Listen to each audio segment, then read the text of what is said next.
სწორედ ამიტომ მსახურებელს დღეს მოისმენთ.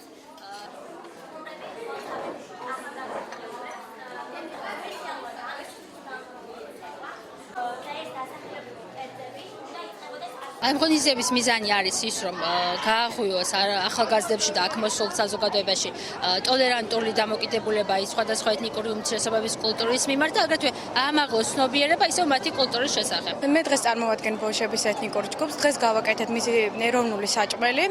ეს იყო სლავური ბლინები.